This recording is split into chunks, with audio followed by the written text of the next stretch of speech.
Presidente da Alerj, Rodrigo Bacelar, do União Brasil, é preso sob suspeita de vazar informações sigilosas sobre a operação contra o Comando Vermelho que prendeu o deputado TH Joias.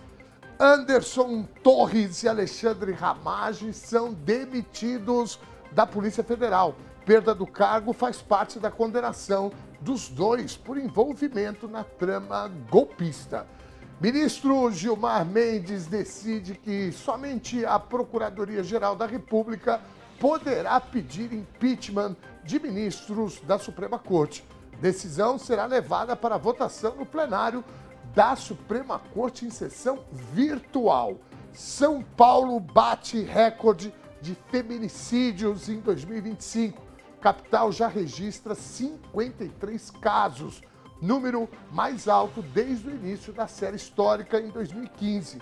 A delegada Renata Krupp analisa o aumento de casos ao vivo aqui no TVT News, segunda edição, daqui a pouco. Justiça manda a Prefeitura de São Bernardo do Campo mudar nomes de ruas e de bairro que prestam homenagem à ditadura militar e ao fascismo. O advogado responsável pela ação popular, Jaime Fregel Castiglione, conversou com a gente sobre esse processo histórico. Mais de 8 milhões de brasileiros deixam a pobreza. Taxa de 23,1% é o menor nível já registrado desde 2012, quando começou a série histórica do IBGE. Tudo isso e muito mais a partir de agora.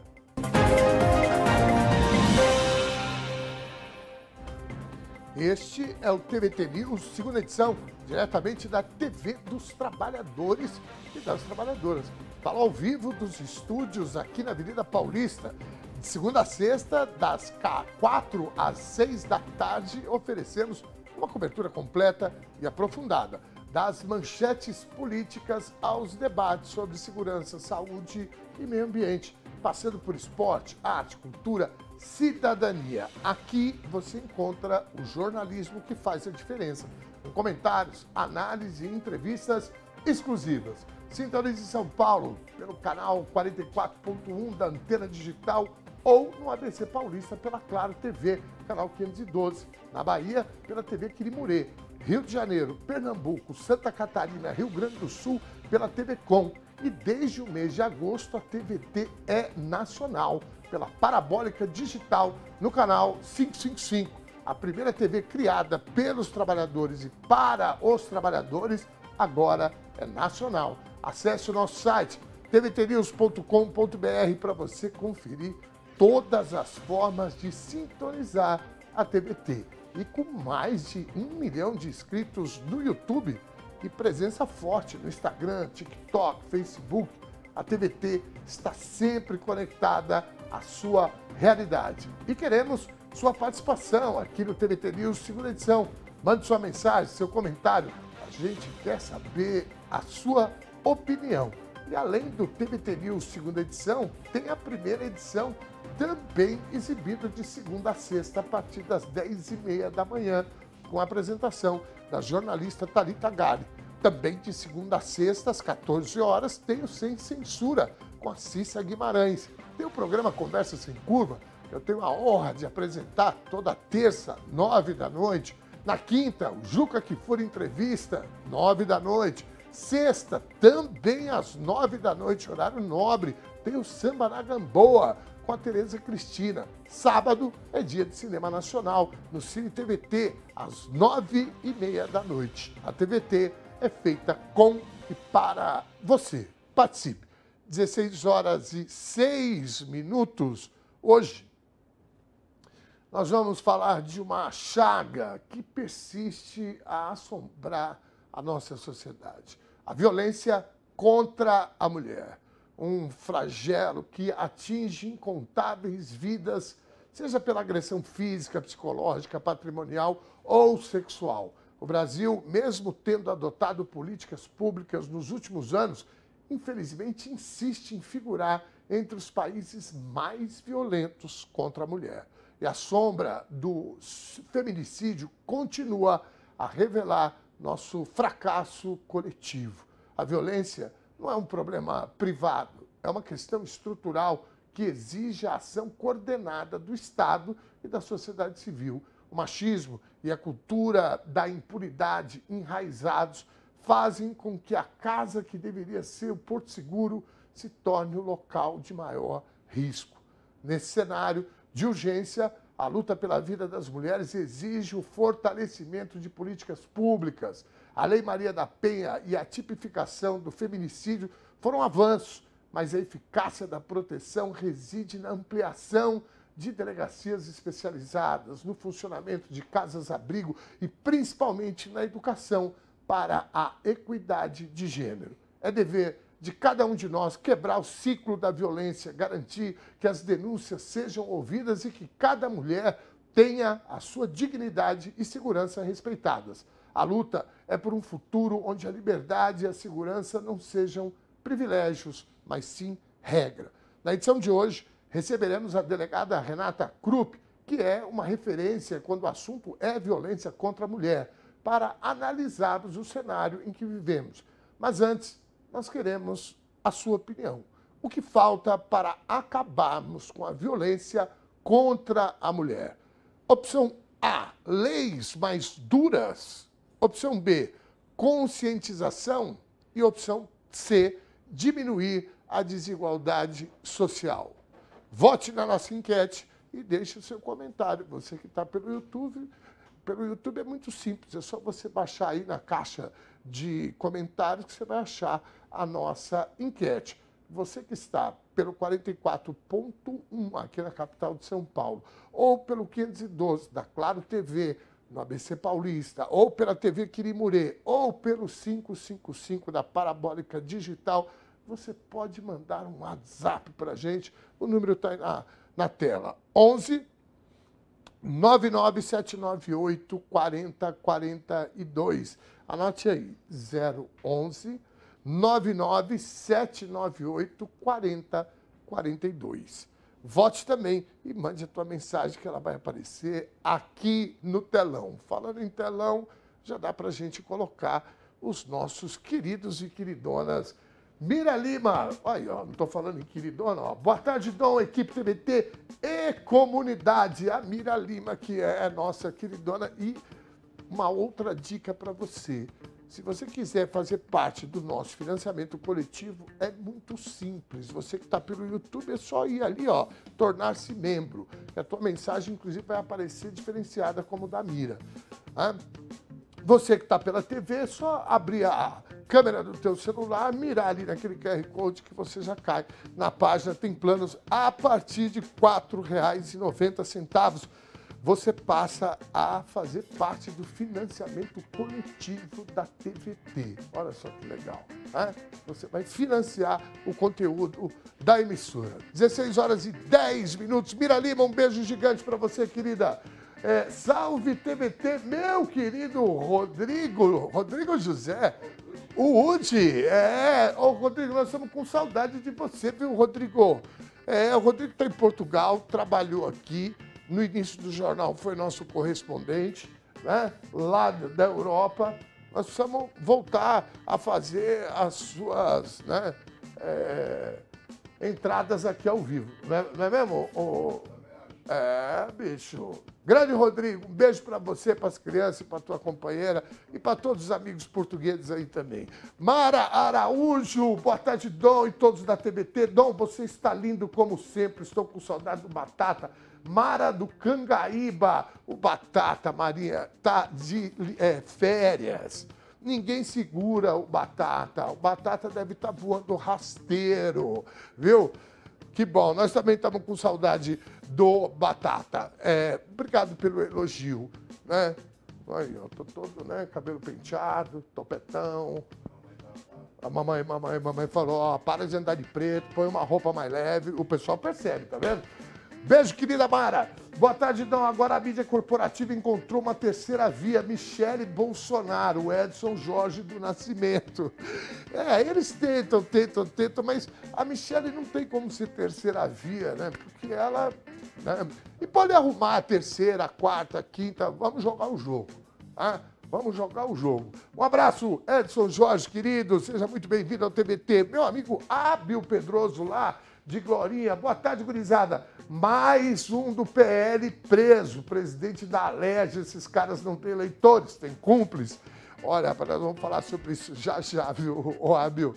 É uma doideira, cara. Os caras fazem parte do Comando Vermelho, não é brincadeira, né? Os caras não estão mais roubando gasolina, né, dando nota fria, fazendo rachadinha.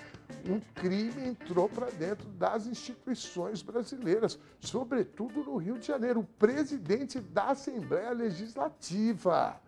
Não é brinquedo isso. E os caras ficam aí, né? Ah, o campo progressista, tá junto com o PCC. Olha, eu vou falar uma coisa, gente do céu.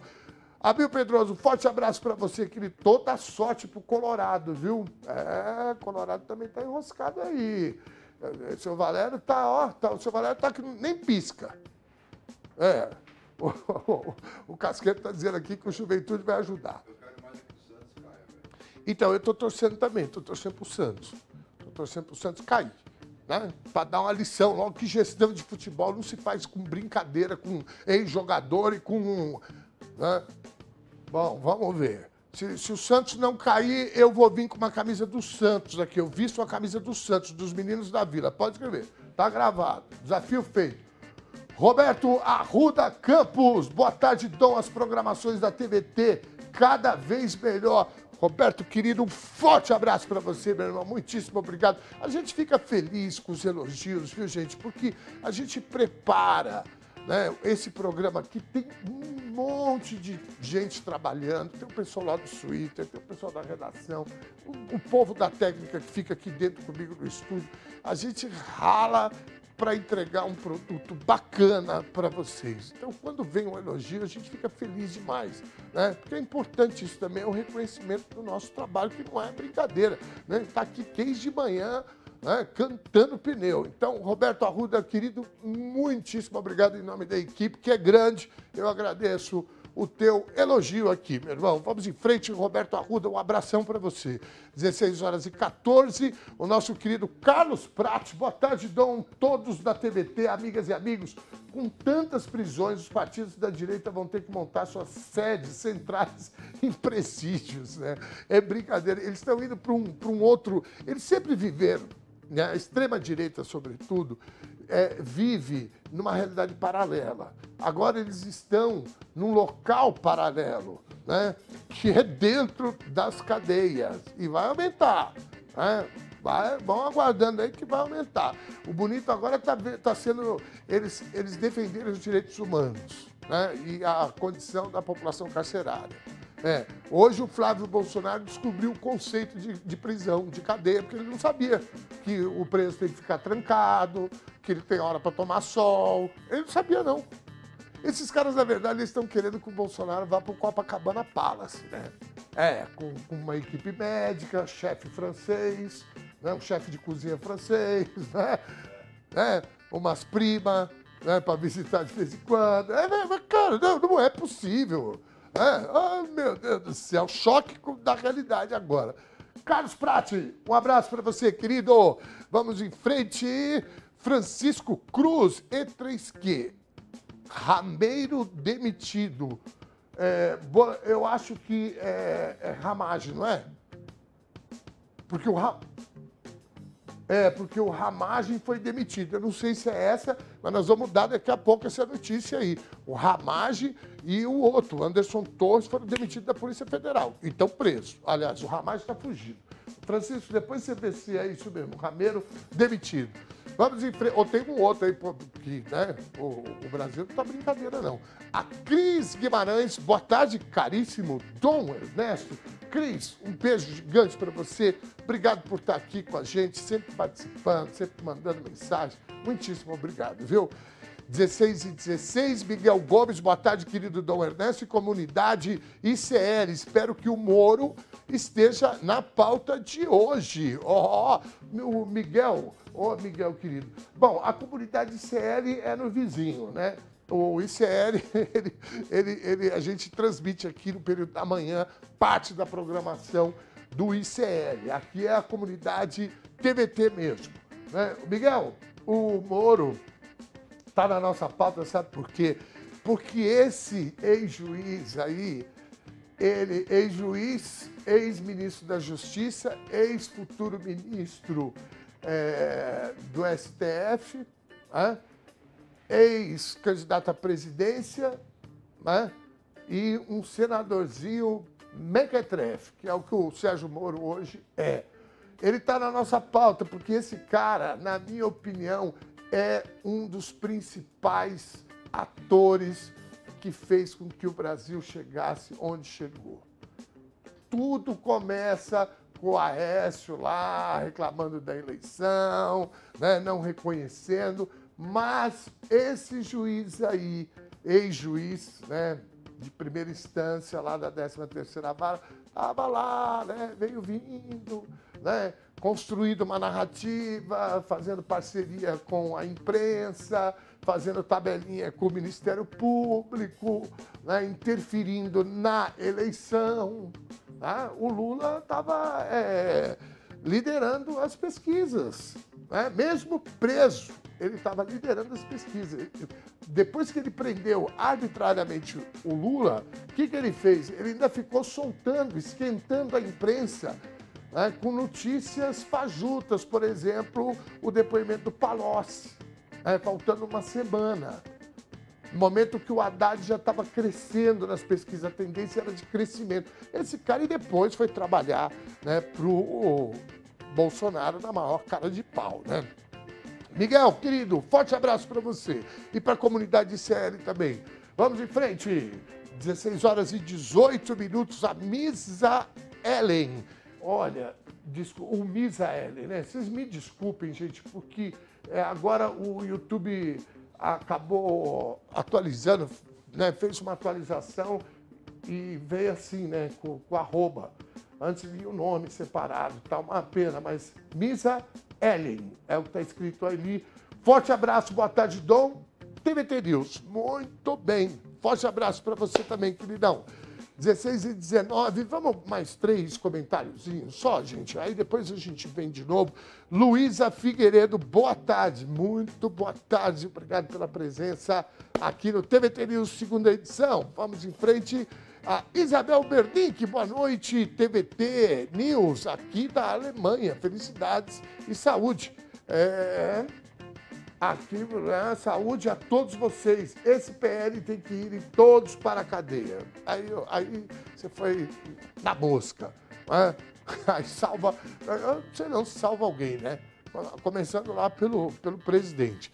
Vamos em frente. Daqui a pouco a gente tem mais interações. A Laura Pimenta, de São Bernardo, só tenho medo dos nomes que vão escolher para substituir os nomes de rua, especialmente da Vila Mussolini. Pois é. Né? Olha, eu vou te falar, eu vou dar um palpite, uma sugestão. Eu nem moro em São Bernardo, mas, né, eu vou dar uma sugestão. Poderia se chamar a Vila Mussolini, podia mudar para a Vila Operária, né? Porque ali é um bairro operário. Né? Eu conheço bem ali perto do Ruge, né? Um bairro operário. Então, poderia ser Vila Operária. Olha só que legal. Né? Vamos em frente. O ministro Gilmar Mendes, do Supremo Tribunal Federal, restringiu quem pode formalizar uma denúncia por crime de responsabilidade contra membros da Corte. A partir de agora, apenas a Procuradoria-Geral da República pode dar início a esse processo, que pode levar ao impeachment de um ministro no Senado. A decisão retira a prerrogativa que todo cidadão pode apresentar denúncia contra ministro da Suprema Corte, como era previsto anteriormente em lei. Segundo o ministro, a mudança se justifica pela necessidade de blindar o judiciário de pressões políticas momentâneas. Gilmar Mendes argumenta que, se juízes temerem represálias, podem se sentir coagidos a adotar posturas alinhadas a interesses políticos, em vez de garantir a interpretação imparcial da Constituição. Na prática, a decisão restringe a atuação política e parlamentar de deputados e senadores que não poderão mais formalizar denúncias. No entanto, caberá exclusivamente aos senadores o poder de julgar o ministro, caso a denúncia seja formulada pela PGR. Gente, isso é um tiro no pé da extrema-direita, né? Porque eu não sei se vocês sabem, essa gente está com um plano, né, para a eleição que vem, deles irem para cima do Senado, de terem uma grande e ampla maioria no Senado Federal. Para quê? Para se vingarem da Suprema Corte. Né? Porque eles sabem que essa gente, eles vieram para destruir com as instituições. Eles vieram para destruir, eles acham que tudo está errado, né? Inclusive querem dar um novo sentido à história lá para trás.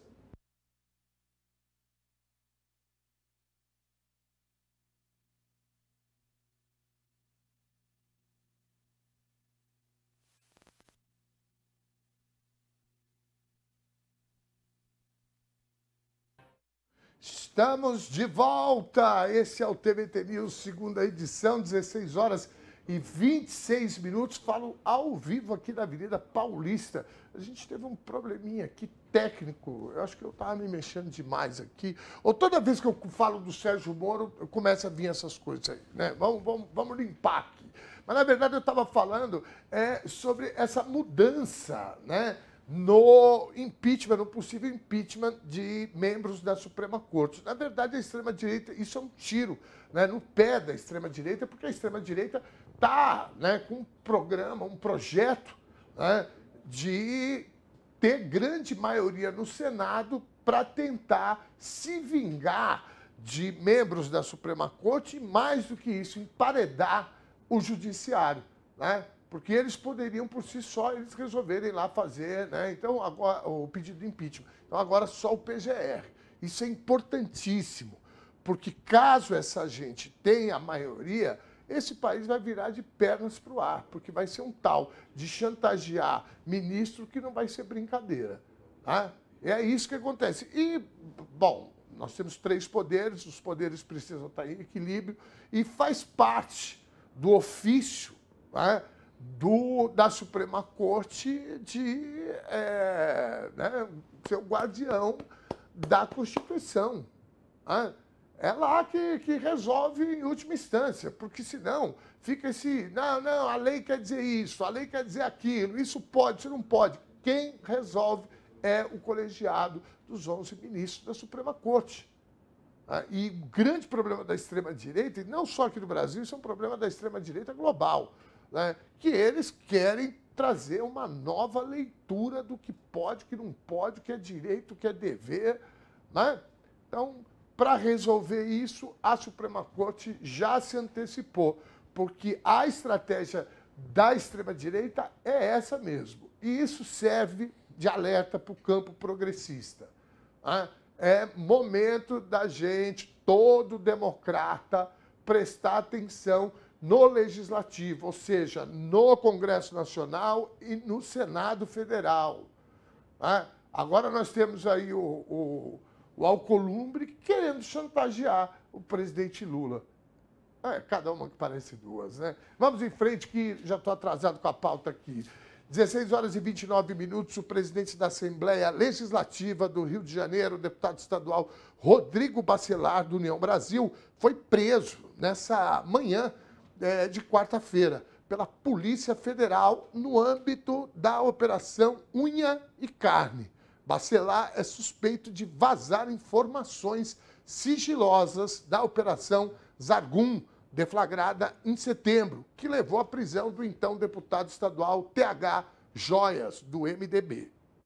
A ordem de prisão foi expedida pelo ministro do Supremo, Alexandre de Moraes. A Polícia Federal aponta que a atuação de agentes públicos no vazamento resultou na obstrução da investigação da Operação Zargum. Na véspera da operação, Bacelar teria ligado para TH Joias, alertando sobre os mandantes e orientando a destruição de provas.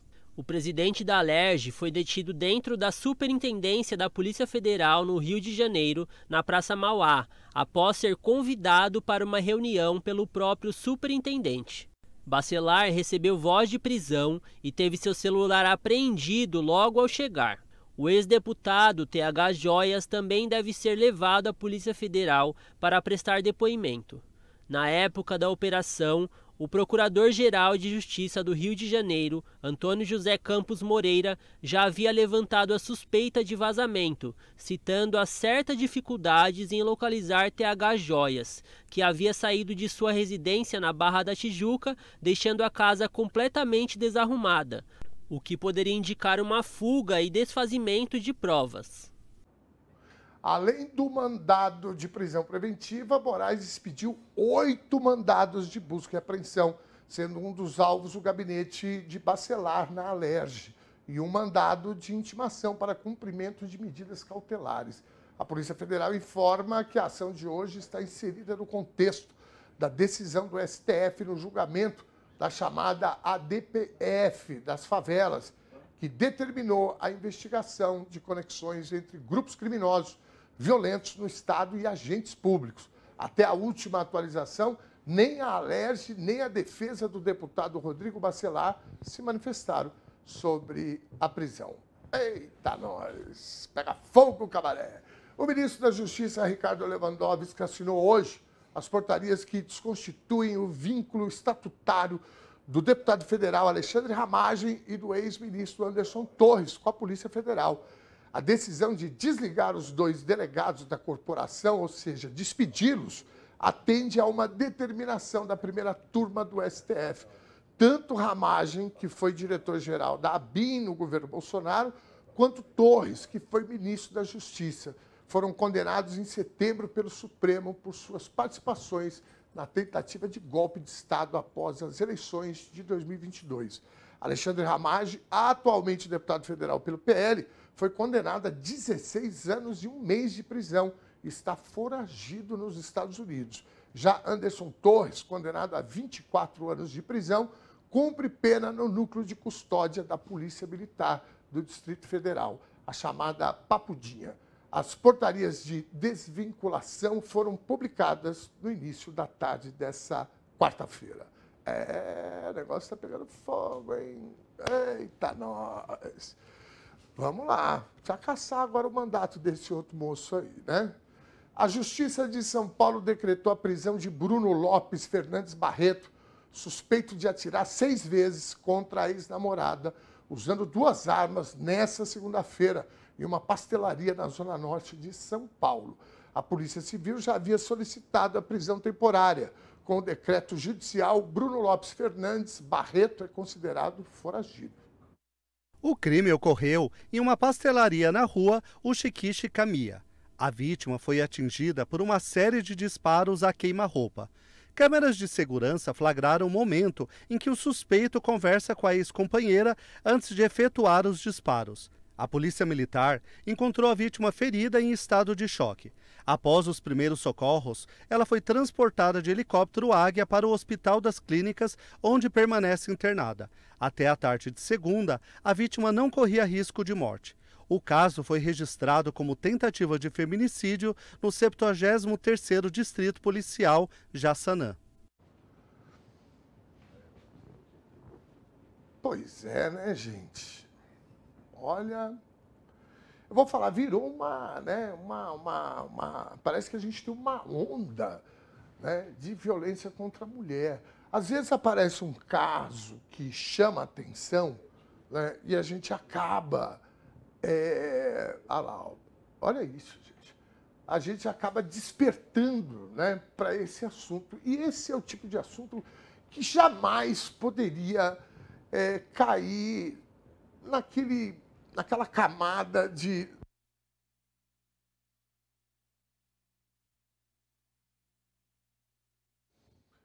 Bom, nós tivemos um probleminha técnico, né? Eu estou meio enroscado com o fio aqui, aí eu derrubo o fio e o pessoal fala, não, Ana, você tem que ficar mais calmo. Eu estou calmo, mas é que quando eu falo do Sérgio Moro, do Senado Federal, desses caras quererem fazer o impeachment dos ministros. Isso abala a República. Brincadeira à parte, nós tivemos um probleminha técnico aqui, mas já foi resolvido, graças a Deus, e a competência da nossa equipe. 16 horas e 40 minutos. Só para fechar o assunto que eu estava aqui, gente, sobre a estratégia da extrema-direita, né, de botar suas fichas no Senado Federal para constituir uma maioria e aí chantagear o poder, né, o judiciário brasileiro, que é ele que tem como obrigação, né, segurar proteger a nossa Constituição, não é isso? E essa gente, já há algum tempo, estão indo para cima da Suprema Corte e da nossa Constituição. Então, a estratégia deles era essa, né? Aliás, é essa de eleger o maior número de senadores. Eles estão, inclusive, né, mudando o domicílio eleitoral dos filhos do Bolsonaro para tentar fazer lá em Santa Catarina, enfim. E agora, com essa mudança, né, que o Gilmar Mendes trouxe, agora vai para o plenário, isso acaba dando um tiro no pé da estratégia deles. Vamos rodar o bolo. 16 horas e 41 minutos. A cidade de São Paulo registrou um recorde no número de feminicídios em 2025. Foram 53 casos entre janeiro e outubro. Mesmo sem a contagem de novembro e dezembro, o número já é o maior desde o início da série histórica em 2015. Os dados são da Secretaria de Segurança Pública do Estado de São Paulo. Em todo o estado foram registrados 207 casos de feminicídio entre janeiro e outubro de 2025. O aumento é de 8% em comparação com o mesmo período de 2024, 191 casos. No interior, 101 ocorrências. Na região metropolitana, 40 ocorrências, excluindo a capital.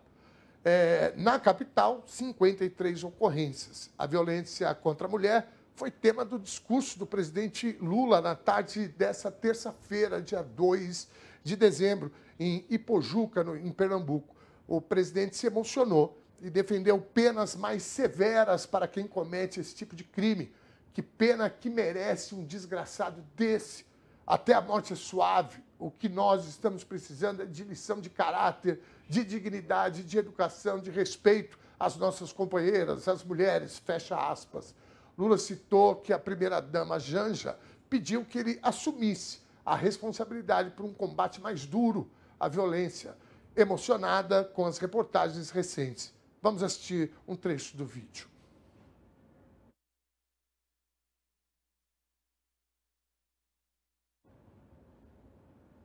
O vídeo está na agulha? Não, se não tiver, eu vou pedindo. Vocês me desculpem, porque eu vou pedindo assim as coisas para a produção, né? E agora sim, passe o vídeo, por favor. Acordei domingo para tomar café e no café a Janja começou a chorar. De noite, vendo o Fantástico, a Janja voltou a chorar. Ontem ela voltou a chorar. E hoje no avião ela pediu para mim: ô Lula, assuma a responsabilidade de uma luta mais dura contra a violência do homem contra a mulher no planeta Terra. É preciso que haja um movimento nacional dos homens contra os animais que matem e que maltratam das mulheres, que estupram filha. Essa semana teve um cara que pegou 2 pistolas na mão e descarregou a pistola contra a mulher. Teve um outro que matou a mulher grávida com 3 filhos, tocou fogo na casa. Teve um outro que atropelou a mulher e arrastou ela 1 quilômetro. Essa mulher vai sobreviver com as 2 pernas amputadas. Eu não canso de repetir que eu fui educado por uma mulher que do jeito que nasceu, morreu analfabeta.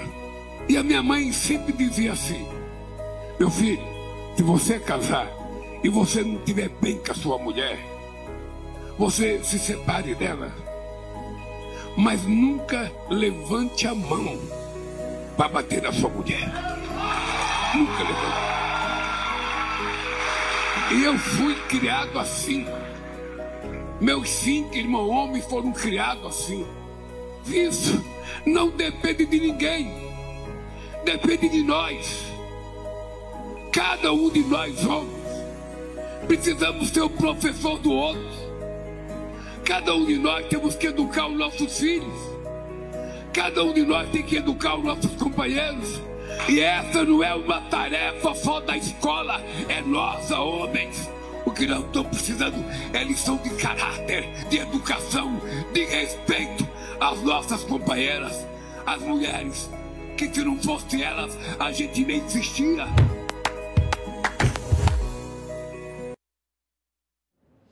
Olha, eu vou falar uma coisa. A gente estava aqui prestando atenção no discurso do Lula. Eu já tinha assistido, já assisti umas 3 vezes esse discurso dele, esse parênteses aí, né? Realmente é muito emocionante. Eu tenho outros vídeos, eu não sei se a gente separou, hoje eu estou com mania de pedir as coisas aqui de improviso, mas eu tinha visto um outro vídeo que a gente tinha separado, que são alguns homens que recebem uma pergunta. O cara fala, bom, as 10 mulheres mais importantes da tua vida. Aí o cara fica falando lá, minha mãe, minha mulher, minha filha, minha outra filha, tal. E aí, daqui a pouco, o cara pergunta qual que você iria escolher. Ah, temos esse vídeo?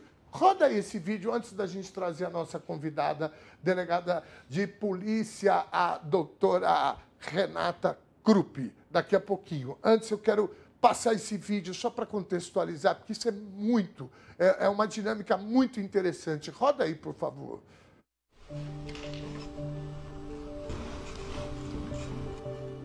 Cite 10 mulheres importantes na sua vida. Minha esposa, minha mãe, minha esposa, minha filha Helena, minha filha Cecília. A minha esposa, a minha mãe, as minhas tias, as minhas primas, as minhas amigas. Agora escolha 3 delas para sofrer algum tipo de violência.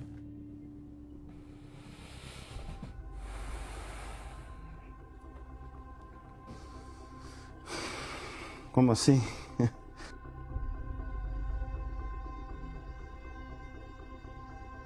Nenhuma.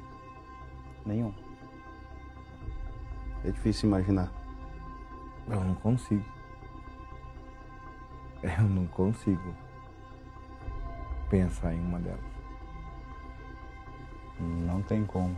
3 em cada 10 mulheres sofreram algum tipo de violência no último ano. Não dá para aceitar e nem se calar. Não é normal isso. É terrível. É uma realidade muito cruel. Denuncie. Ligue 180. Prefeitura de Toledo.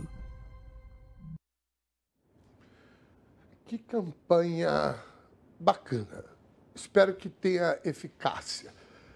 Bom, agora nós recebemos a nossa convidada, a delegada da Polícia Civil no estado de São Paulo, Renata Krupp, que tem uma notável carreira à frente da Delegacia da Defesa da Mulher em Diadema e na gestão de crises e direitos humanos. Além de delegada, Renata é coautora de obras jurídicas e literárias e estuda violência de gênero. Seja bem-vinda, doutora Renata Krupp. Há quanto tempo que eu não lhe via, doutora? Tudo bem, não? Que honra! Tudo jóia, boa tarde a todas as pessoas que nos acompanham. E realmente, faz muito tempo que não nos encontramos, mas nós tínhamos sempre aqueles debates bem significativos, calorosos, né? Precisamos retomar essas conversas muito boas.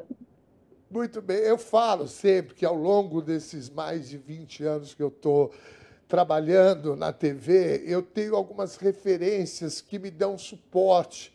E você é uma delas nessa questão de gênero, né? Enquanto delegada da Polícia Civil. A gente há muito tempo que você me socorre sempre nesses momentos. Eu tenho falado para a Mariana Serrano, que é uma advogada dos direitos humanos, que está sempre aqui com a gente também, que é outra pessoa também, outra mulher que eu tenho profundo respeito, admiração e desfruto da amizade, assim como de sua. E eu falo, olha, Mariana, eu recebo você aqui, eu fico feliz, mas ao mesmo tempo triste, porque a nossa pauta é sempre, né, uma pauta muito dolorida e que nos custa muito. Bom, doutora Renata, os números estão mostrando que nós estamos, infelizmente, né, aumentando o número de feminicídios, sobretudo aqui no estado de São Paulo. São números, uma amostra não muito grande, mas existe uma tendência, na minha avaliação, e pelos números a gente vem acompanhando isso, e também a exposição de casos que são como esse que a gente passou agora há pouco. Casos que são, né, a gente toma muito cuidado para não espetacularizar a notícia, mas quando a gente tem um momento que, inclusive, o presidente da República está prestando contas com a sua esposa, que está bem reclamando sobre isso, triste, etc., a gente vive, de fato, um momento delicado e é nesses momentos que eu acho que a sociedade reúne uma capacidade maior de discussão do problema, né, dessa questão. Você compreende dessa forma também, doutora? Sim. Nós estamos realmente passando por um momento bem delicado na questão da violência contra mulheres e meninas, não só no ambiente doméstico e familiar, mas também em outros ambientes, na via pública, no local de trabalho, em locais de lazer.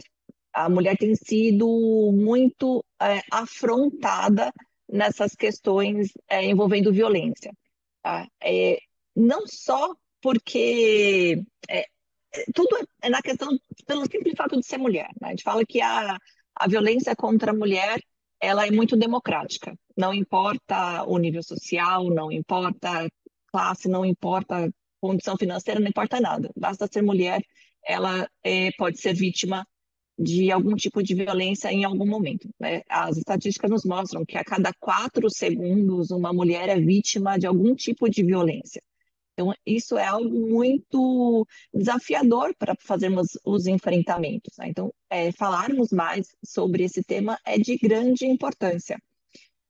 O enfrentamento, né, a desconstrução das questões culturais que antes muitos pontos eram aceitáveis e hoje não mais. Só que, infelizmente, as conversas estão sendo direcionadas só com o olhar para a mulher. Mas a gente tem que entender também, que é uma polêmica, mas já estou acostumada a fazer esse enfrentamento, nós precisamos também fazer a orientação para os homens, para que eles entendam a importância de mudar o comportamento. Não é questão de mimimi, não é questão da mulher estar aproveitando a onda. É que não é possível mais aceitar os comportamentos. E eles não estão sabendo transformar isso. Então, por exemplo, quando a gente fala numa questão de importunação sexual, não, mas antes tudo brincava o tempo todo dessa forma e hoje não aceita mais por quê? E como que eu vou saber se eu estou sendo elegante ou se eu estou sendo inoportuno? É só ver o comportamento da vítima. Se ela disser que sim, ou se ela ter algum comportamento que demonstre que ela está gostando disso, ok, se não, E na questão do feminicídio, isso já demonstra. O feminicídio por si só, ele é um crime de ódio, né? É um crime de ódio e pré-anunciado. E o que isso significa? Que esse homem ele já foi dando elementos, já foi dando um encaminhamento de qual era a conduta dele se não fosse parado antes. Mas pela mulher acreditar que ainda briga de marido e mulher é aceitável, alguns comportamentos violentos faz parte do relacionamento, faz com que seja inibido a visão, ela não perceba que há um sinal de alerta ali. Né? O ciclo da violência, ele é muito claro, mas quem está dentro do relacionamento é um desafio, porque envolve emoção, envolve sentimento, e ela demora para entender.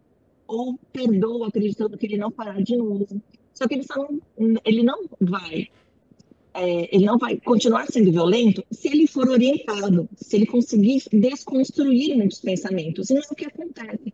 Então, quando ele chega no ápice da violência e depois pede perdão, que é a terceira fase do ciclo, precisa ter um alerta. Peraí, eu te perdoo desde que? E ter uma conversa, encontrar um profissional para fazer uma intervenção, porque senão é por conta de ainda ver a mulher como propriedade, e isso traz a insegurança para ele, porque se ela é propriedade, ela é minha, se ela é minha, ela tem que fazer o que eu quero. E se ela não faz o que eu quero, eu tenho a possibilidade de desligá-la.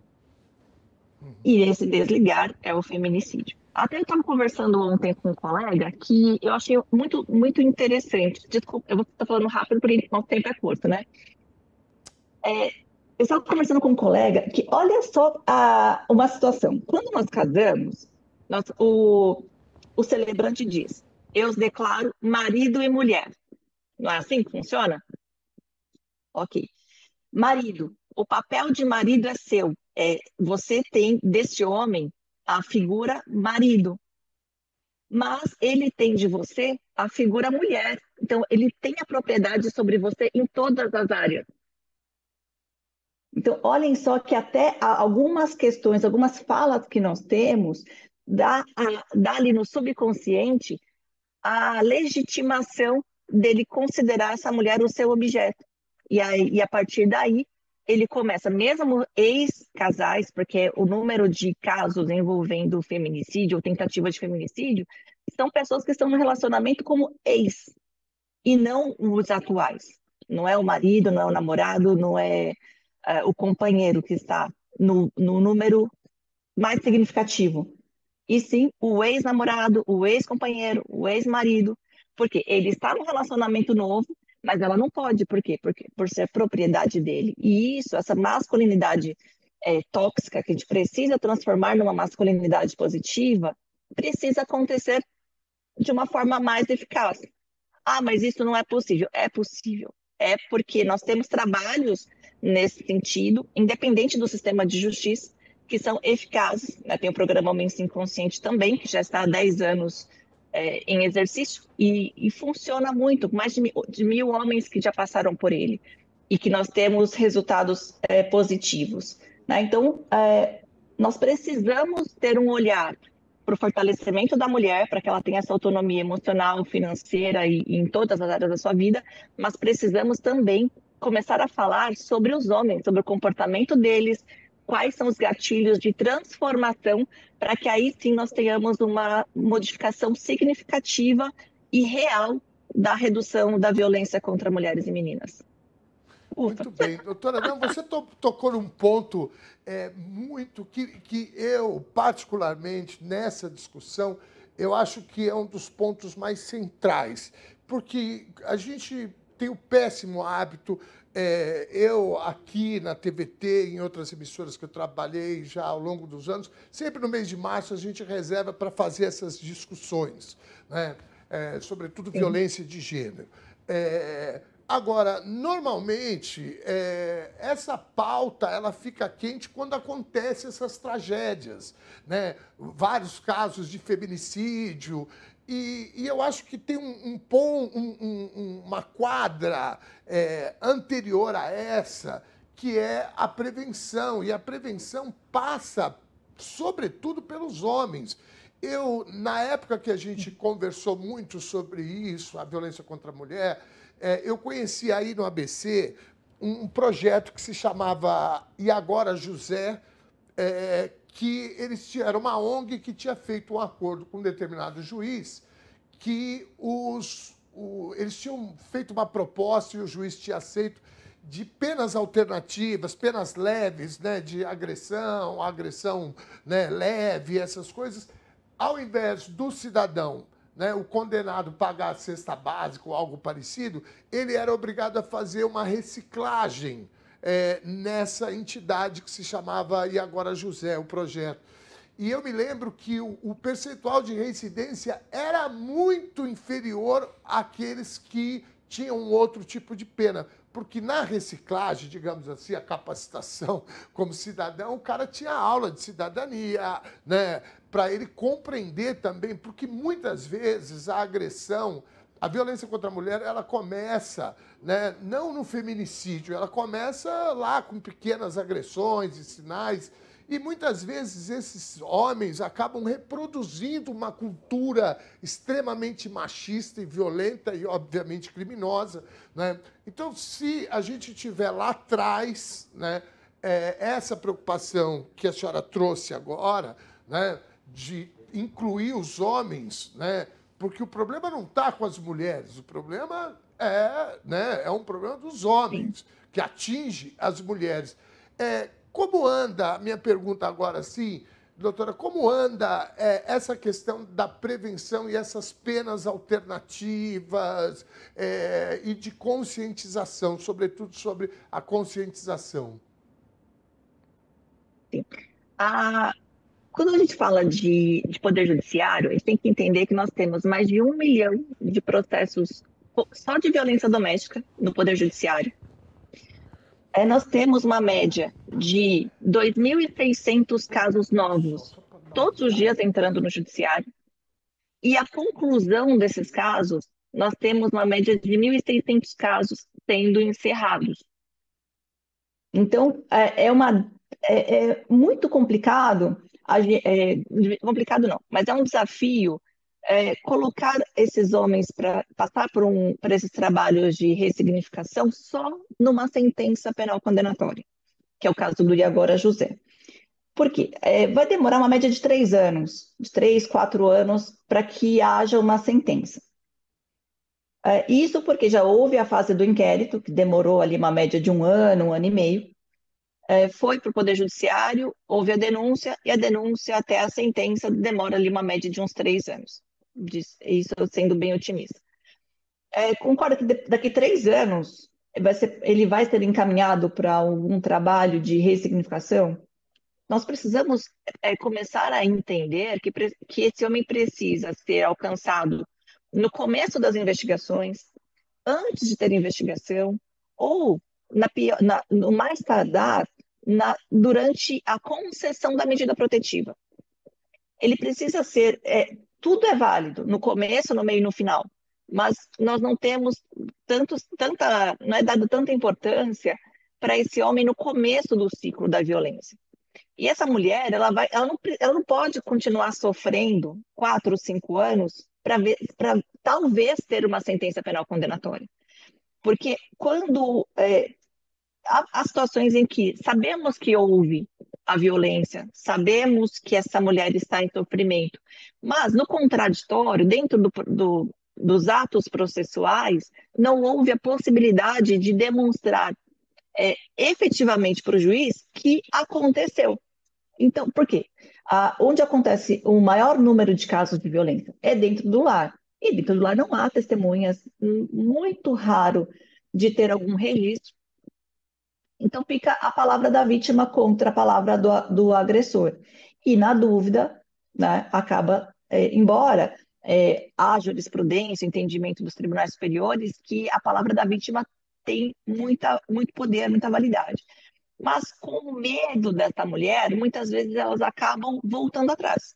Então, na hora de ouvi-la para que a palavra dela seja realmente efetivada, ela fica com medo, não consegue narrar todos os fatos, porque é inerente à pessoa que está sofrendo a violência não conseguir falar, ou ficar com dó depois, ou mas meus filhos vão sofrer, a família dele está pedindo para retirar tudo isso.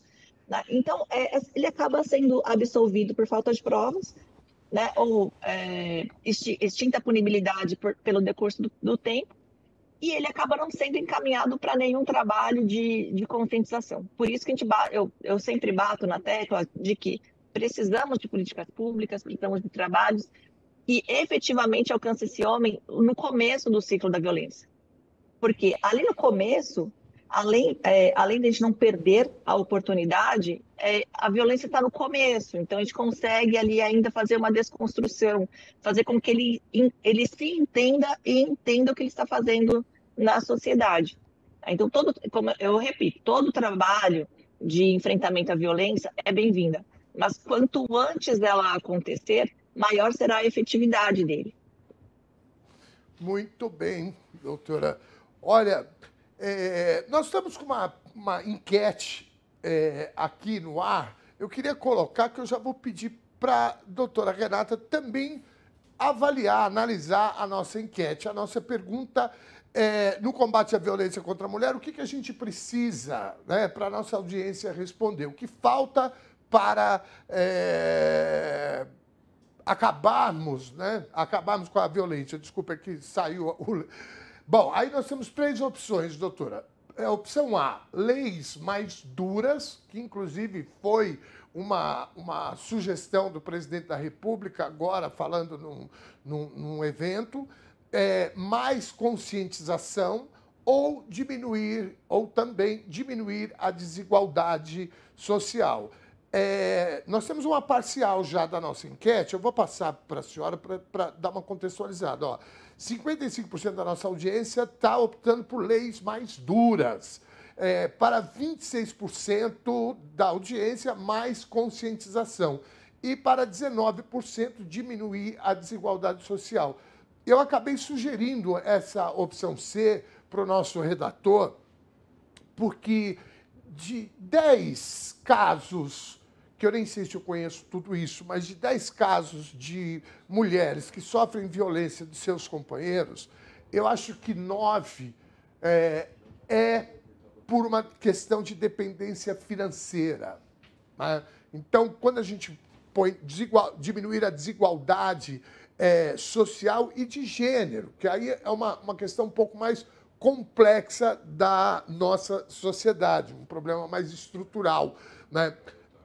Na tua avaliação, primeiro, você votaria uma das 3 opções ou nas 3 delas? Como é que você vê, doutora?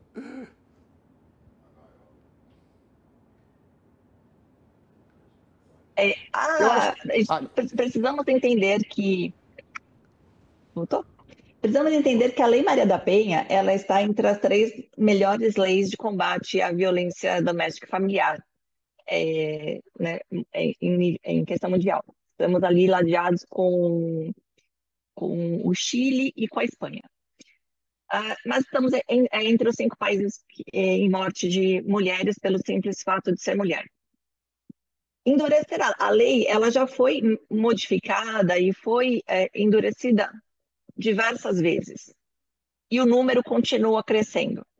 O que nós precisamos? De mais conscientização. Conscientização social, conscientização dos serviços públicos, conscientização da rede de apoio. Muitas mulheres não têm rede de apoio, por isso que ela se mantém no ciclo da violência.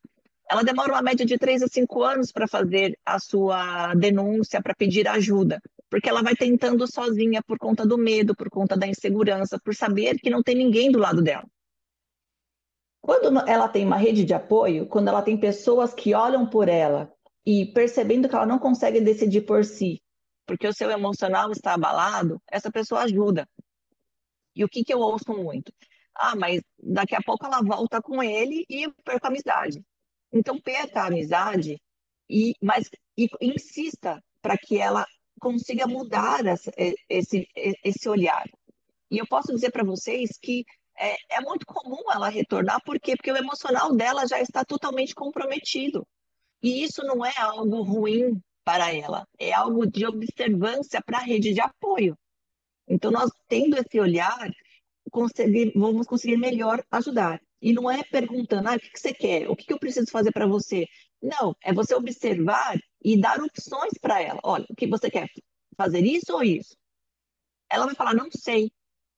E aí, não é dar opinião, mas de acordo com o que você está me mostrando, esse caminho vai acontecer isso, esse caminho vai acontecer aquilo. E mostra para ela consiga decidir. E como eu vou saber que eu estou num ciclo de violência? Como eu vou me conscientizar de que eu preciso mudar algo dentro do meu relacionamento? É simples. Se você se sente constrangida com algum ato do seu parceiro, do seu companheiro, ou percebe que alguém está se sentindo constrangido, precisa esconder algumas amizades. Quando vai comprar alguma coisa, tem que faltar com a verdade, porque senão vai ter problema dentro de casa. Tudo isso já são sinais de violência. E a gente precisa entender que se precisa fazer isso, então precisa de uma conversa. E se não é, mas eu não vou conversar com o meu parceiro, porque se eu conversar vai ter briga. Então, significa que o seu relacionamento vai ter uma escalada de violência até chegar num momento que não tem mais como conversar, não tem mais como se arrepender, não tem como mais fazer algum tipo de ajuste. Ou faz desde o começo, ou aproveita para fazer a dissolução dele. Mas você é contra o relacionamento? Não, não sou contra o relacionamento. Ao contrário, eu sou a favor de relacionamentos saudáveis e de fazer com que as mulheres entendam a importância de se encontrar dentro dele, se relacionar de uma forma positiva. Quando a gente fala de igualdade, quando a mulher ela tem dependência financeira, não é porque ela não trabalha. Há muitas mulheres que possuem renda e, inclusive, têm um salário muito maior do que a do agressor. Mas, por conta da dependência emocional que ele acabou, né, fazendo esse encarceramento emocional dessa mulher, o que acaba acontecendo? Sim, ele tem controle da finança dela. Então, para ela conseguir algumas ajudas do poder público, é um desafio, porque ela tem renda comprovada, mas ela não tem acesso aos recursos. Aí ela acaba ficando no relacionamento porque ela não tem como sair. E se ela sair, ela não tem rede de apoio, não tem recursos, não tem nada. E a gente acaba vendo esses lares desestruturados. Então, todas são importantes, mas se eu tivesse de optar por uma das três, seria na conscientização, para que tenhamos um olhar muito maior, muito mais sensível para as pessoas que estão no nosso entorno, para que sejamos uma rede de apoio e não deixar ninguém para trás. Até porque é um problema, é uma doença social, sendo uma doença social, diz respeito a todos e todas, né?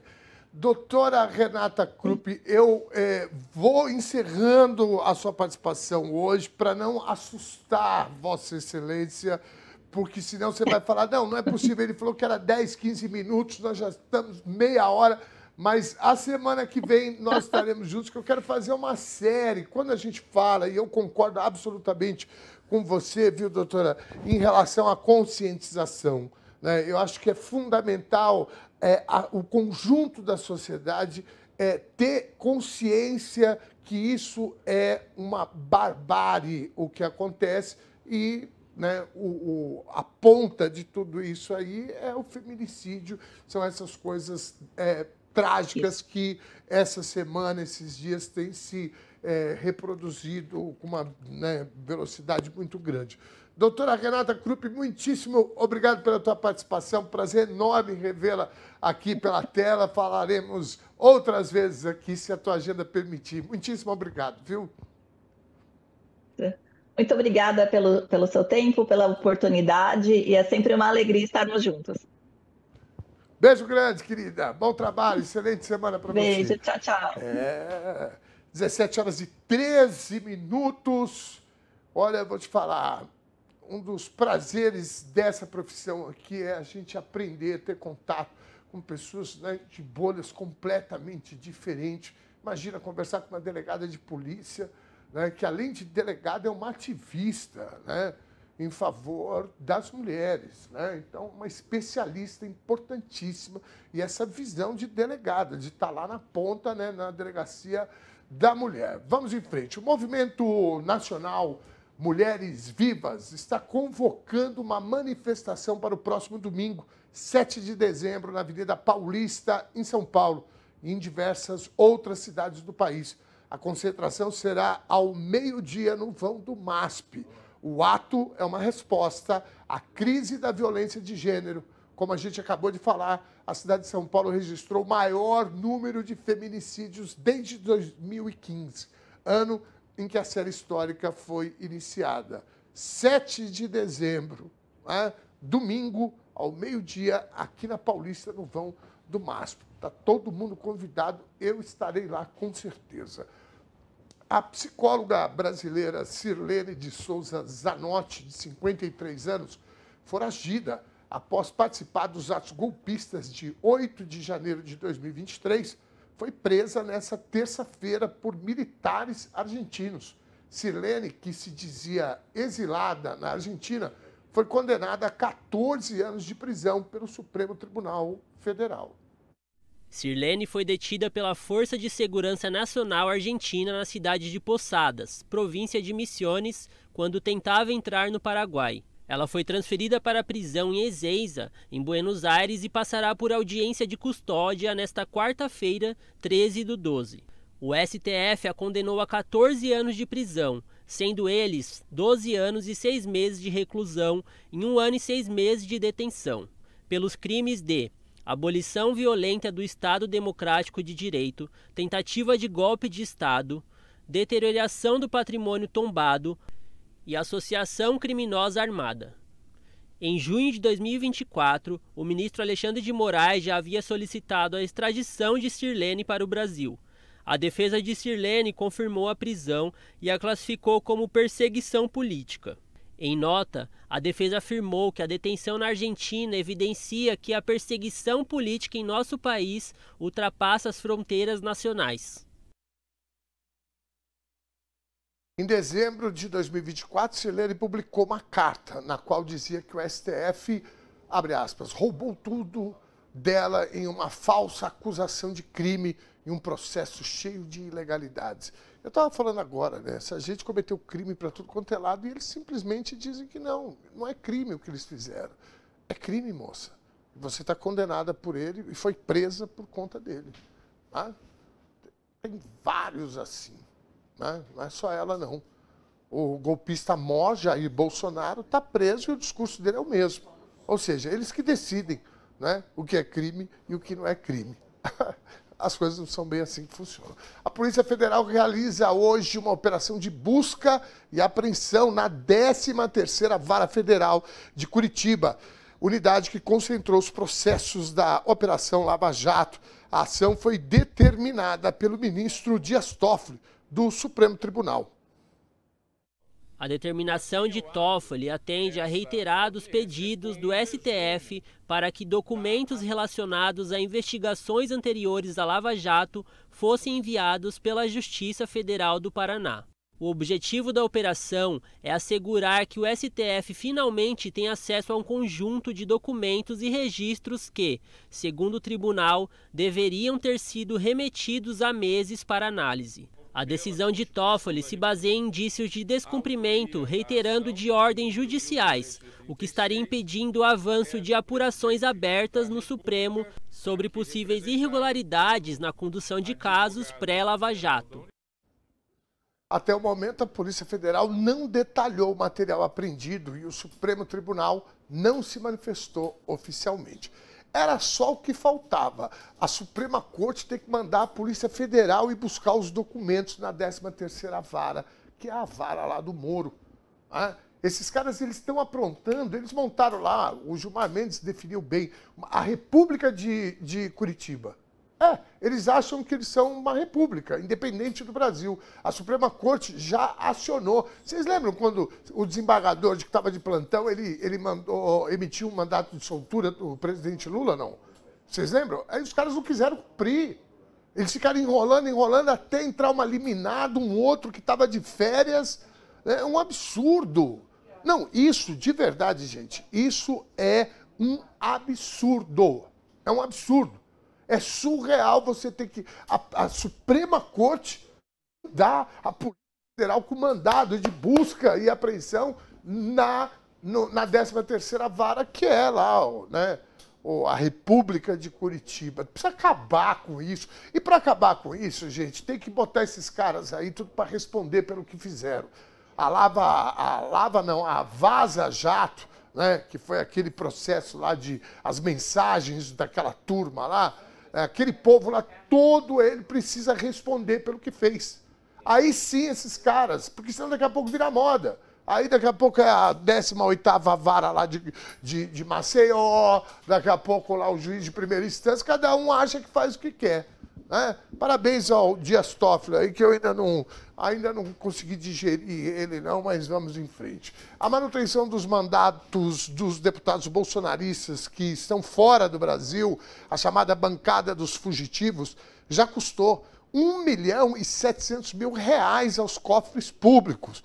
O valor refere-se aos custos com assessores e salários de parlamentares que, por estarem ausentes para evitar processos judiciais, continuam recebendo e mantendo seus gabinetes ativos. Eduardo Bolsonaro, ausente das sessões desde março, gastou mais de R$1 milhão apenas com assessores. Carla Zambelli, do PL, que está presa na Itália e afastada do cargo, a Câmara adiu o descumprimento, aliás, o cumprimento da decisão do STF, continua gerando custos em meio à indefinição do afastamento do Ramage. Então, a Carla Zambelli está dando prejuízo. Gente, a foto aqui não é de fugitivo, não. Isso aqui é foto de modelo. Da Zambelli também. E do outro também. Hã? Nós estamos fazendo propaganda desses cabras aí. Os caras tudo gastando nosso dinheiro. Bom, R$1.700.000 foi o que custou, né? Custaram esses 3 fugitivos aí. A outra, a Zambelli, já não é fugitiva porque está presa lá na cadeia. Estamos esperando só a extradição dela. Aliás, eu quero estar acordado, bonitinho, não tenho nem roupa para isso, né? Para receber. Tá ruim a coluna, né? Ficou tirando sarro da minha aí, ó. Tô vendo o cara aqui. Ai! Bom, é isso, gente. A bancada dos fugitivos. Eu tô adorando esse termo aí que cunharam aí. Porque tem a do agro, né? Da bala, não sei o que. Agora tem a bancada dos fugitivos. Eles querem votar de lá. 17h21, vamos em frente. Eu estava brincando aqui, não sei quem falou, pô, o datenismo da esquerda. Agora saiu aí uma história do Datena, né? Que o Datena deve assumir um programa na TV Brasil, na EBC, etc. Está criando uma polêmica. Depois nós vamos falar mais sobre isso. Eu só me lembro, né, quando anunciaram o Geraldo Alckmin como vice-presidente, candidato a vice-presidente, né, que ficou também aquele borbulho e etc. Nós estamos com calma, porque a gente tem, olha, para bater na gente, né, do campo progressista popular, já tem gente demais. Então é melhor a gente conversar, né, sempre internamente, para a gente ter posição. Não é isso?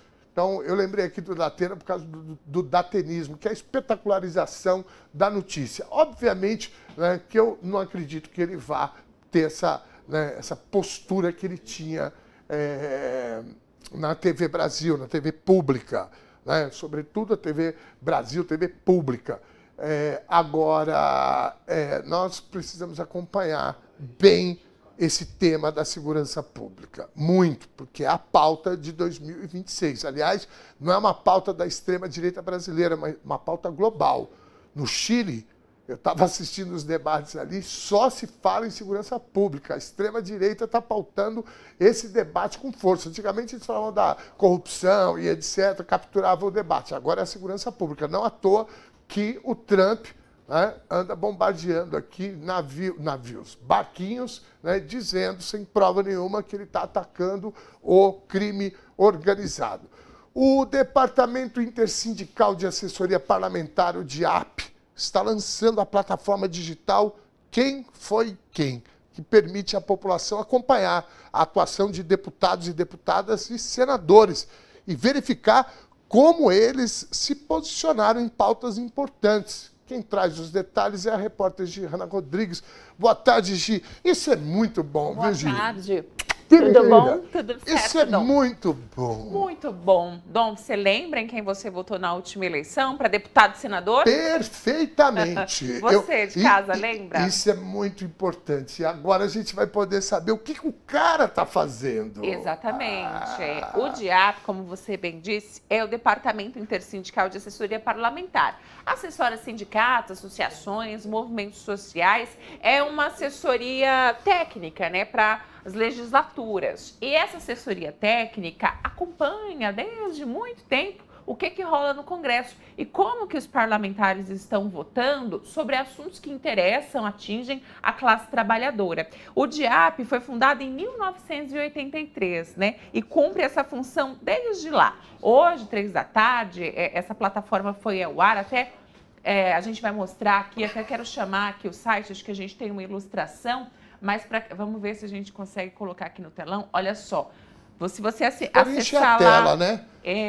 O site do DIAP, diap.org.br, você consegue ser direcionado para cá. Mas olha, está sendo atualizada. Então, calma, daqui a pouco, hoje à noite, amanhã de manhã, a gente faz um filtro mais legal. E aí, olha só, você vai conseguir colocar aqui, ó. Se der para, que acho que não vai dar para pausar, porque, opa, deu. Você coloca lá, ó, qual é o estado que você quer saber, qual que é o partido, qual que é o mandato, se é dessa legislatura, se é de uma legislatura passada, ou você coloca aqui só um parlamentar, quando você quer saber daquele seu específico, você vai filtrar. Você vai ver pautas importantes, no caso dessa legislatura, a gente teve algumas importantes como a isenção do imposto de renda, né? Mas muitas outras. Você vai ver como que ele votou. E aí tem o selinho, né? Tem um selinho verde assim, ó, votou a favor da classe trabalhadora. Um selinho amarelo, ó, ficou meio isentão ali. Um selinho vermelho para quem votou contra. Eu vou falar uma coisa para você, Gihanna.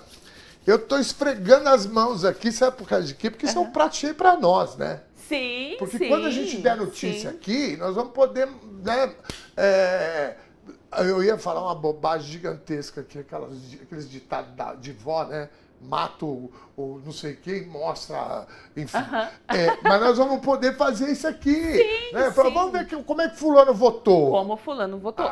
E aqui já tem, pode soltar aí, vamos ver se ele desce mais um pouquinho aqui a tela. Olha só, eu não sei se nessa tela aqui já aparece, aqui nessa tela não aparece, mas quando você filtrar aqui e ver como ele votou, já tem um botãozinho lá para você mandar um e-mail cobrando. Então você já cobra o deputado, o senador, dependendo da forma como ele votou. Pô, votou contra os trabalhadores. Hoje, inclusive, foi a posse da Rita Serrano. Ela foi presidenta da Caixa, né? Agora ela assumiu como presidenta do DIAP. Ela me falou que entre as pautas importantes que o DIAP vai acompanhar nesse próximo mandato, tá? E a questão da escala 6x1, do fim da escala 6x1, a questão da inteligência artificial, como que a gente vai regulamentar, né, a questão da inteligência artificial, protegendo os empregos. E claro, Dom, a gente não pode deixar de falar, também é preciso pensar no Congresso formas de combater e acompanhar como isso tem sido debatido no Congresso, a violência de gênero. As últimas notícias que nós demos aqui na TVT é uma epidemia de violência contra as mulheres e a gente precisa pautar isso no Congresso e ver como isso tem sido tratado pelos parlamentares no Congresso. Queria chamar a entrevista que eu fiz mais cedo com a Maria Rita Serrano, agora assumiu hoje como presidenta do DIAP. Que maravilha! Nós estaremos lançando o Quem Foi Quem 2025, que é um balanço dessa gestão do parlamento que até hoje, até 2025. Ela começou em 2023, né? Foi a posse, então até este momento. Nós resolvemos antecipar essa plataforma, porque o objetivo, na realidade, a plataforma ela é um sistema de avaliação que avalia os deputados, o mandato dos deputados federais e senadores, e o propósito principal da plataforma é registrar e divulgar, né, a posição, como é que esses parlamentares, ao longo da legislatura, eles se posicionaram com relação às pautas que envolvem os trabalhadores, as trabalhadoras, né, as pautas que envolvem os benefícios, né, a melhoria de qualidade de vida da sociedade. Se nós pegarmos essa legislatura aqui atual, ela foi pautada principalmente pela discussão da democracia, né, que obviamente interessa a sociedade como um todo, justiça social, a questão do retorno do Minha Casa Minha Vida, dos programas sociais que o governo retomou, quer dizer, isso tudo foi pauta no Congresso Nacional, e obviamente também aquelas pautas que envolvem mais diretamente os trabalhadores, então, que está em discussão, né? Que é a diminuição da jornada, a questão da jornada 6x1, essa questão bastante relevante para o momento atual, que é a regulamentação do trabalho por aplicativo. Nós temos hoje aí milhões de brasileiros se dedicando a trabalho por aplicativo que não tem direito algum, tem direito à aposentadoria, não tem assistência social, médica, nada. Então, essa é uma prioridade para o DIAP hoje, pelo jeito vai continuar sendo, né? Porque pelo menos esse ano essa questão não vai estar resolvida. Outro debate também é a regulamentação, a discussão, né, sobre a inteligência artificial, né? Como é que é isso, como é que você assegura o uso adequado disso para que não elimine trabalho e, por outro lado, seja algo fiscalizado. Lembrando que logo mais a plataforma já vai estar funcionando direitinho, então a gente vai trazer no nosso site também, tvtnews.com.br. Depois dela estar no ar, a gente vai conseguir filtrar, inclusive, olha, como votaram em tal pauta os partidos mais à esquerda, como votaram os aliados ali do Bolsonaro. A gente vai trazer todas essas informações para você, então não deixe de acompanhar tvtnews.com.br também. E claro, a gente aqui na TV, nos sites, no YouTube. Muito bem, Giana. A única coisa que poderia aprimorar aqui era que, ao invés de ser o e-mail, podia ser o zap do cara, já, né? direto, Que a gente já... Nós vamos... Vocês se preparem aí, viu? Que nós vamos entrar nessa briga aí. Né? Vamos abrir e falar, ó, fulano votou assim, vamos mandar e-mail para ele? Aí, pum, mandamos logo um monte de e-mail. E é muito importante, assim, só para finalizar, porque a gente está quase chegando em uma eleição. Então, dependendo, muitos que são candidatos estão, né, estão deputados, estão senadores, vão tentar a reeleição. Sim. Antes de votar em quem você já votou, confere como é que ele votou, se ele votou a favor ou contra você. Muito bem, Giana, muitíssimo obrigado. Até. Valiosa a sua informação aqui, viu? Muitíssimo obrigado. Isso é uma ferramenta da democracia maravilhosa, gente. 17h32. O senador Jorge Seife, conhecido como Jorginho Seife, do PL de Santa Catarina, emprega em seu gabinete Adna dos Anjos Cajueiro, uma ex-diarista com um salário de R$ 31.279,53. A assessora parlamentar reside no entorno do Distrito Federal. Ela está na folha de Seife desde 2023, mas a equipe do senador em Brasília afirmou à reportagem do Metrópolis que não sabia sequer quem ela era. O site Metrópolis procurou o gabinete do Jorginho Seife após receber denúncia de suposto esquema de funcionária fantasma. Em uma ocasião, a equipe de Jorge Seife disse não conhecer a assessora. Em outra, diante da ausência reiterada, a recepcionista disse que Adna devia trabalhar em outro setor. A trajetória de Adna mostra uma ascensão salarial rápida e um novo empreendimento. Adna começou no gabinete em outubro de 2023 com um salário de R$ 2.153,30. Em setembro deste ano, seu salário saltou para R$ 31.279,53.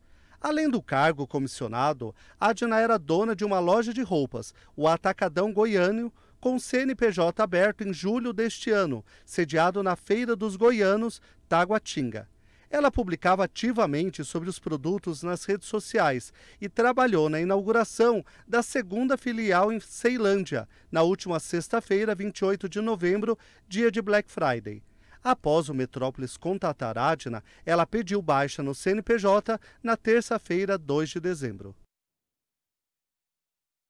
Em agosto, a assessora negou a um contato da reportagem que ainda fazia faxina, mas mencionou ter um emprego fixo na Asa Sul, sem citar seu cargo no Senado Federal. Jorginho Seife, é tudo igual, né? Esse daí é aquele que a empresa dele estava com um caminhão de maconha, aí prenderam e falou, não, o caminhão não é meu mais, eu já vendi. Aí depois teve um outro rolo com eles aí também. Eu vou falar, e é um dos bolsonaristas mais ativos, né? Mais ativos. Eita, nós. Vamos em frente.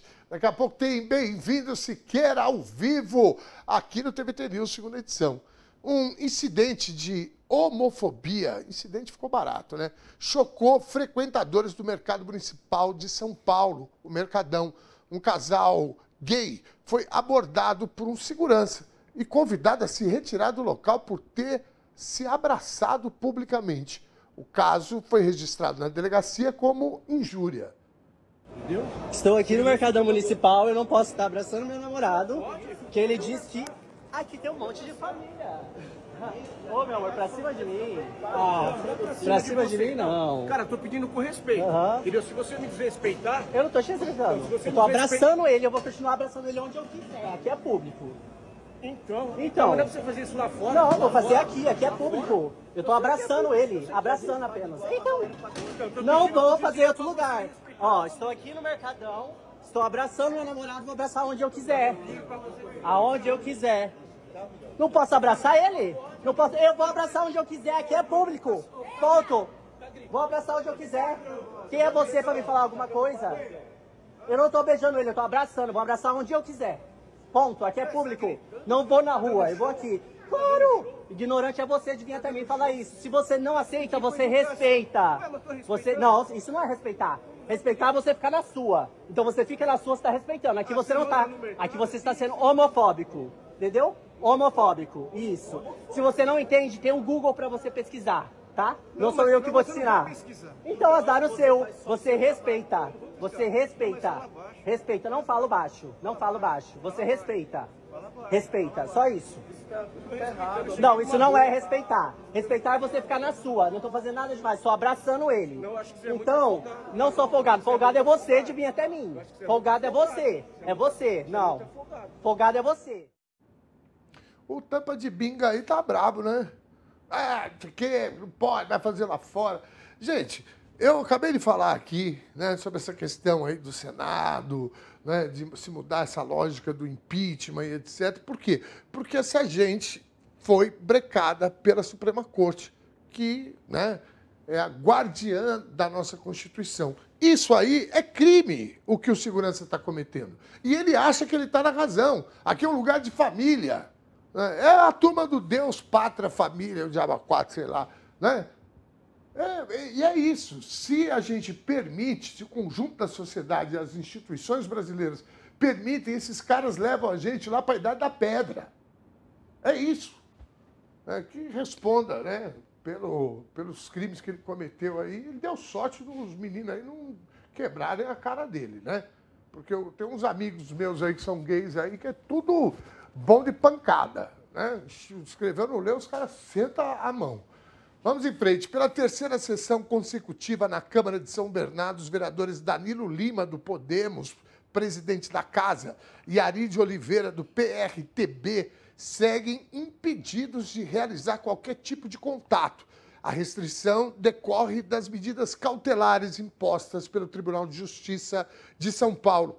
Sem uma reversão da restrição pelo Superior Tribunal de Justiça, ambos os parlamentares são obrigados a se revezarem no plenário Tereza Delta para evitar o contato. Os vereadores Danilo Lima e Ari de Oliveira são investigados por um possível esquema de corrupção no Paço Municipal de São Bernardo do Campo, na Prefeitura, envolvendo também o prefeito Marcelo Lima, do Podemos. A denúncia foi promovida pelo Ministério Público de São Paulo por captação de recursos ilícitos. Aliás, tinha pilhas de dinheiro, né? Toda vez eu falo a mesma coisa, tinha pilhas de dinheiro. Bom, os 3 agentes políticos chegaram a ser afastados de seus cargos pelo TJ, mas tiveram seus mandatos de volta por meio de habeas corpus concedidos pelo próprio STJ. O retorno aos cargos foi concedido com algumas restrições cautelares, sendo a proibição de contato entre os suspeitos uma delas. Olha só que situação pitoresca. O prefeito, o presidente da Câmara, que é primo dele, e mais um vereador da antiga, né? Quem é batateiro mesmo, morou aí, conhece bem, né? Essa turma toda aí, foram todos eles investigados, estão sendo investigados pela Polícia Federal, prenderam dinheiro, tem gente foragida, etc. A Justiça afastou o prefeito, o primo dele, que era o presidente da Câmara, e o vereador Ari, né? O Ari de Oliveira, que é também, antigo na bagaça aí, né? Bom, aí o que acontece? Eles conseguiram, e aí determinação judicial a gente não discute, a gente cumpre, eles conseguiram, através de um habeas corpus, voltarem para os seus cargos, né? Porque foram eleitos, etc. Ok, tá tudo certo. Agora, olha que situação pitoresca, eles não podem conversar. Então, você imagina o presidente da Câmara não pode conversar com o prefeito da cidade, né? O presidente da Câmara não pode conversar com o vereador, eles não podem estar juntos. Então, um entra, o outro tem que sair. Não. Aí, quando eu falo que está virando sucupira, não sei se vocês lembram da novela Bem Amado, eu falo toda hora aqui, né? O prefeito Odorico Paraguaçu, né? É isso, é terra de coronel, é isso que tem muita gente que quer levar, né? Olha lá a machareza toda reunida aí, ai, meu Deus do céu. Bom, também em São Bernardo do Campo, no ABC Paulista, a prefeitura tem 180 dias para mudar os nomes das avenidas 31 de Março e Humberto de Alencar Castelo Branco e da Vila Mussolini. A decisão da Justiça atende à ação popular, movida pelo advogado Jaime Frégel, da Comissão de Direitos Humanos da UAB de São Bernardo do Campo. A prefeitura anunciou que vai recorrer. Vamos acompanhar a explicação do advogado para a ação que foi movida e acatada pelo Tribunal de Justiça.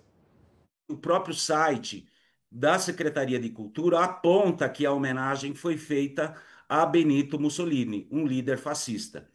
Sobre a 31 de março, nós também, em pesquisas ao acervo que estava na prefeitura, que está na biblioteca da prefeitura, né, nos arquivos, nós chegamos e caracterizamos o que é a 31 de março. No próprio decreto que dá o nome Avenida 31 de Março, que é o nome, que é a data do início da ditadura militar, né? E coloca e exalta esse nome, Avenida 31 de Março. Nesse próprio documento da prefeitura, no decreto diz o seguinte, um trecho: redenção da população brasileira. E na Avenida Humberto de Castelo Branco foram esses motivos que eu te passei. O SNI, a criação do SNI, Serviço Nacional de Informações, a serviço do autoritarismo, né? O AI2, o Ato Institucional número 2, e a quebra do pluripartidarismo, que acabou com o Estado Democrático de Direito, ocasionando as barbáries que vieram em efeito dominó. Se eles recorrerem, nós vamos novamente reforçar nossos argumentos, porque nós juntamos, inclusive, um parecer do Ministério Público Federal, que diz diversas leis, diversas resoluções, eles estão no processo, o processo é público, está acessível, e o próprio Ministério Público Estadual aqui foi contra. Pasmem, é um paradoxo o Ministério Público Estadual dizer uma coisa e o Ministério Público Federal dizer outra. Aí. Esse é um movimento que está aí no Brasil inteiro, né? Está em Porto Alegre, está em Minas, aqui em São Paulo, na cidade de São Paulo, por exemplo, houve inclusive a mudança do elevado Costa e Silva, o famoso Minhocão, né, para elevado João Goulart, né, o presidente deposto pelos militares de 64. Isso, né, é a coisa mais correta. Você imagina você morar numa vila que tem o nome do fascista Mussolini. É só a energia que deve trazer para esse... Né, um horror. E 31 de março. Né? Gente, aqui em São Paulo tinha uma rua que se chamava Rua Sérgio Paranhos Fleury, um dos maiores torturadores, homicidas da ditadura militar. Isso é inconcebível numa democracia. Aí o cara fala assim, não, mas tem que ter a liberdade. Não, amigos, tem coisa que não pode. Né? E parabéns para o nosso querido amigo Jaime. Né? Excelente iniciativa. E o que me assusta é a prefeitura recorrer. Qual é o argumento? Bom, a prefeitura... O prefeito é esse que a gente estava falando, estava afastado, né, porque está sendo investigado pela Polícia Federal, montanha de dinheiro para lá, para cá, né? Saiu, acho que com uma tornozeleira eletrônica. Não, é esse tipo de gente que a gente está lidando. Bom, O presidente Lula solicitou a Donald Trump, durante uma ligação telefônica reservada nessa terça-feira, a suspensão das sanções aplicadas pelos Estados Unidos a autoridades brasileiras. Lula aproveitou a conversa para propor uma cooperação direta no enfrentamento ao crime organizado.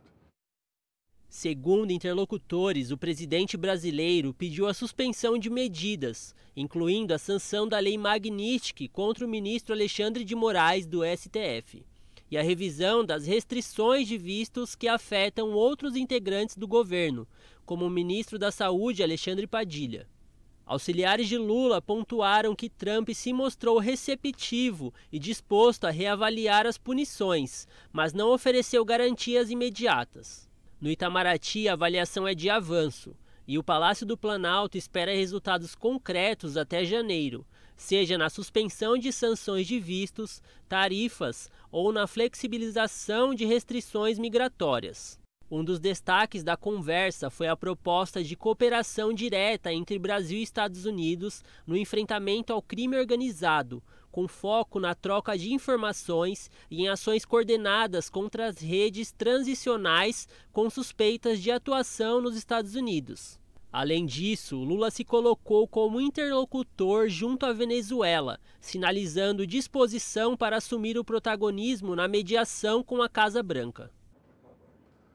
Em sua rede social, Trump confirmou que foram discutidos o comércio, a forma como os nossos países poderiam trabalhar juntos para combater o crime organizado e as sanções impostas a diversas autoridades brasileiras.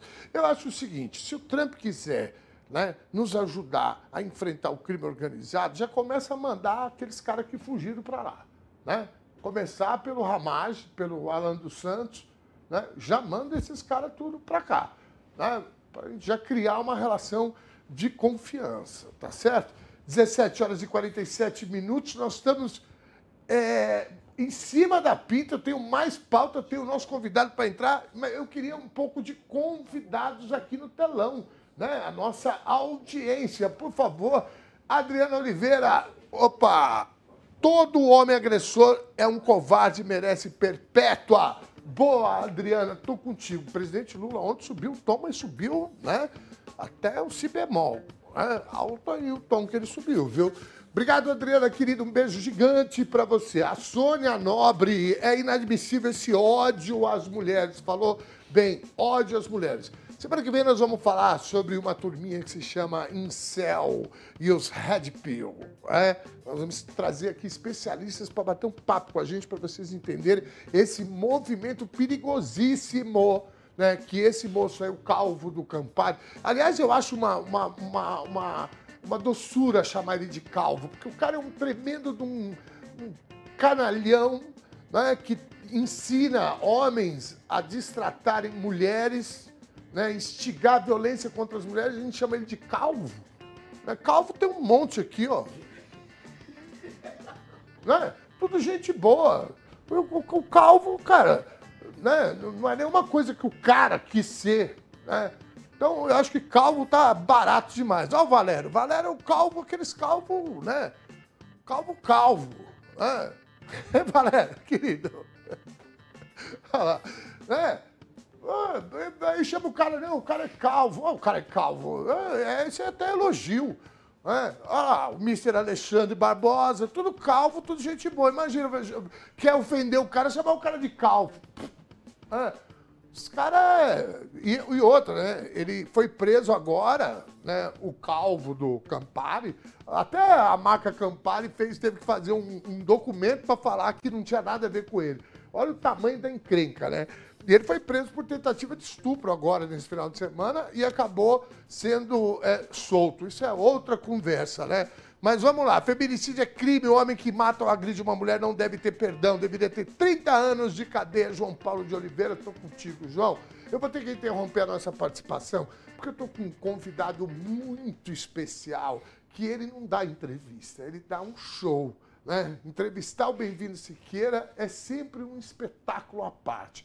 Boa noite para você aí em Portugal, camarada, e boa tarde para nós aqui. Olha lá, Mas olha aqui, olha só que coisa. Ele trocou o estilista, né? Dá só uma olhada, o óculos combinando com a blusa.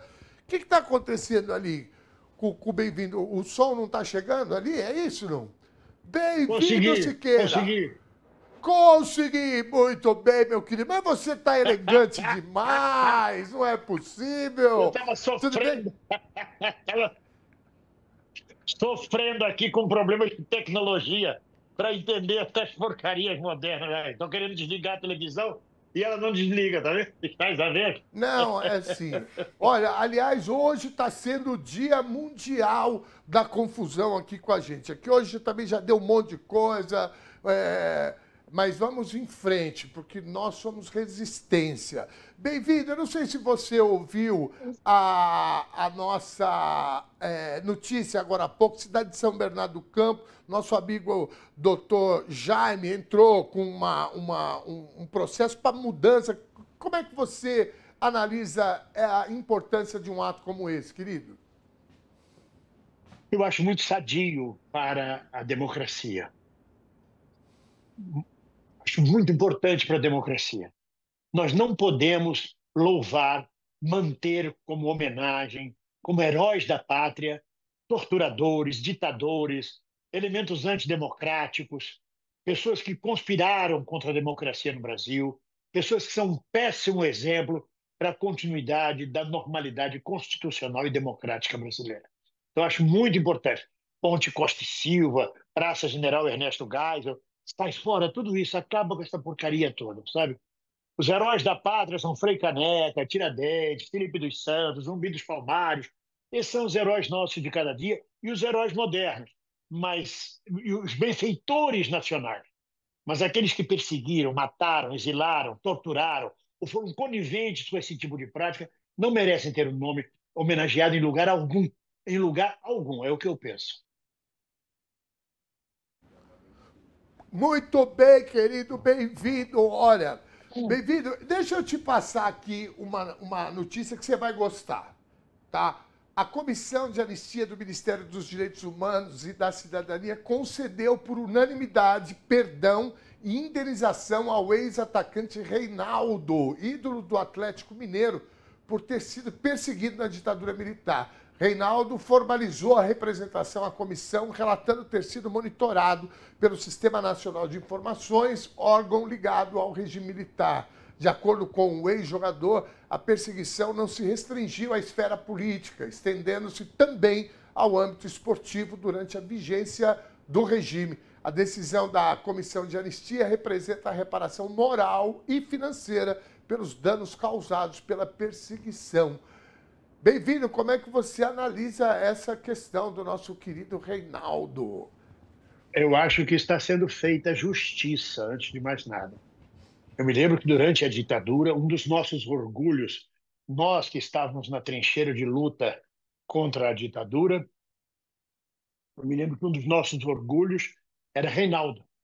Era exatamente Reinaldo. Eu me lembro perfeitamente. Está tudo doido aqui. Apareceu uma tela aqui para sair da reunião. Eu me lembro perfeitamente que durante a ditadura a gente dizia assim: o Reinaldo é nosso, o Reinaldo está com a gente, o Reinaldo. Se não me engano, jogador do Cruzeiro de Minas Gerais. E sempre foi perseguido. E a gente sabia disso e sabe disso até os dias de hoje. O Reinaldo já está de cabeça branca, que nem eu, embora esteja com o cabelo pintado aqui. Mas o dele não, ele mantém a cabecinha branca. E acho muito importante, sabe? Cada um se manifeste acerca das perseguições que sofreu e que isso seja ressarcido, ou moralmente ou financeiramente, ou pelas duas formas, que seja ressarcido. Eu, por exemplo, não consegui acesso à anistia porque destruíram todos os documentos dos meus processos. Eu não tive... É como se eu não tivesse sofrido nenhuma perseguição, nenhuma detenção, nada. E o único jornal que podia relatar a minha prisão, que é uma pequena notícia no jornal O Dia, de 1966, da primeira prisão minha, 1964, agosto de 64, não vou passar procurando jornal por jornal na Biblioteca Nacional para provar que o filho de um contador na ilha do governador. Não, deixa para lá, deixa para lá. O importante é a gente estar vivo e ter vencido essa luta democrática. Bem-vindo. Você sabe que muita gente, né, passa a mesma situação que a tua. Foram perseguidos, foram presos, torturados, mas não há registro disso, né?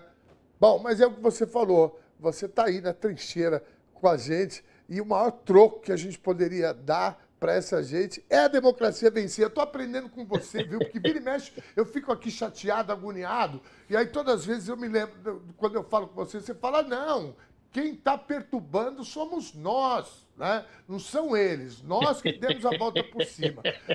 Bem-vindo, quer ver? O que eu bato eu bato sempre nessa tecla. Eu bato sempre nessa tecla. O poder absoluto era deles. Desde que a burguesia tomou a Revolução Francesa em 1789, eles reinam absoluto. Todas as eleições do Brasil, antes de Lula, antes do PT, era direita contra direita, e a gente tinha que escolher o menos pior. É de 30 anos para cá que a gente muda a feição do Brasil. E a gente passa a ter presença dos trabalhadores, do progressismo, nas eleições brasileiras em todos os níveis. Então a vitória é nossa, fomos nós que avançamos. Porque nós vamos perder a eleição no Chile, porque a direita vai ganhar no Chile. Mas, por outro lado, depois de tudo que nós passamos com Pinochet, estarmos de volta no páreo, disputar pau a pau no segundo turno, é uma grande vitória para a esquerda, mesmo que a gente perca, porque a normalidade sempre foi a direita no poder. E hoje, no Brasil, nós temos 4 mandatos sucessivos dos progressistas da esquerda no poder.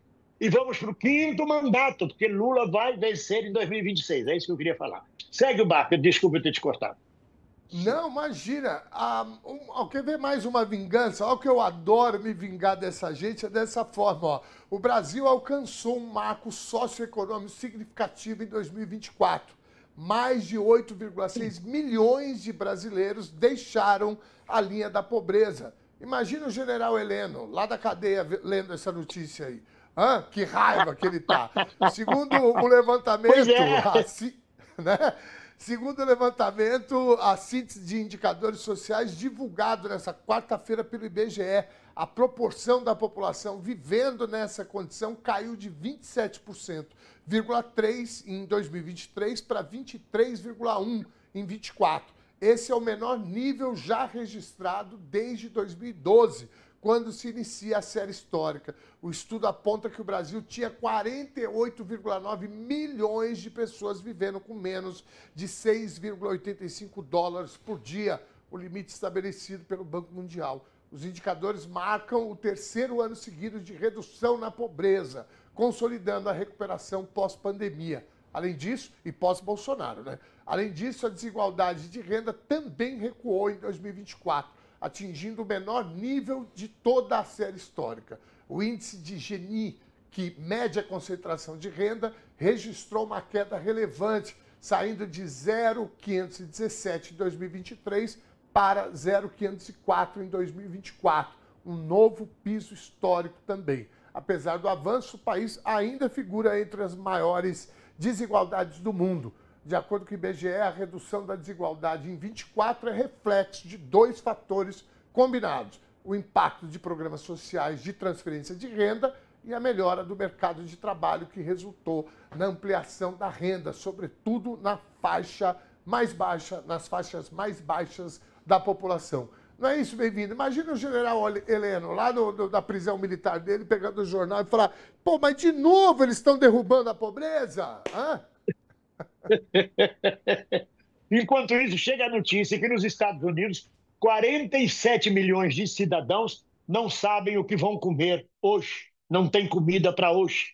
47 milhões passando fome nos Estados Unidos. Notícia oficial que vem dos Estados Unidos. Então a gente tem mais é que dar risada, porque nós estamos indo para cima deles, estamos dando melhores condições de vida para o povo brasileiro, estamos cumprindo o humanismo que nos caracteriza, o bem-estar social. Então é muito importante isso, é muito importante. Eu adoro conversar com você, bem-vindo, Siqueira. Tem vídeo novo no canal ou não?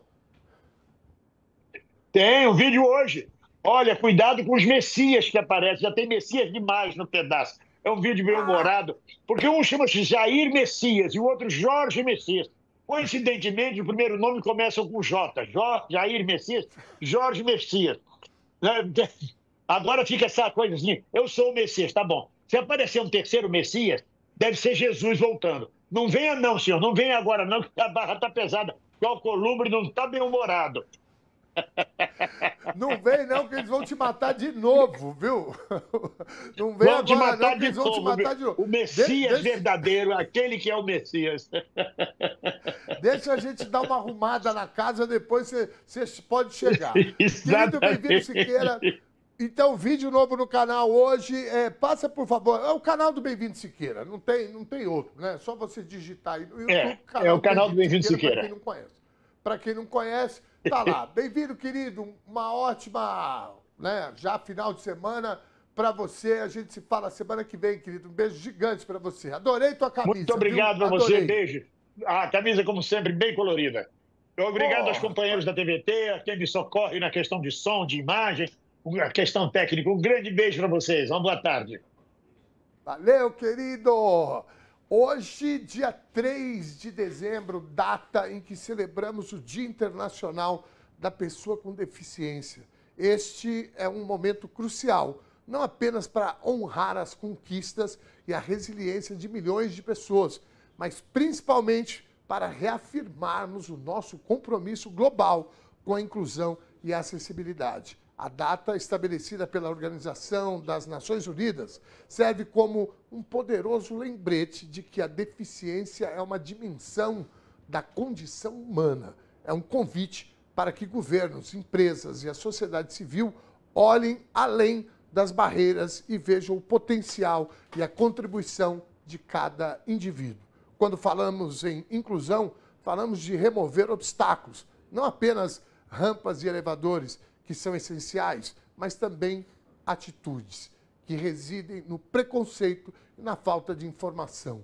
A verdadeira acessibilidade se manifesta na educação inclusiva, no mercado de trabalho equitativo e na garantia de direitos plenos. No Brasil, a legislação avança, mas o caminho da prática diária exige vigilância e engajamento constante.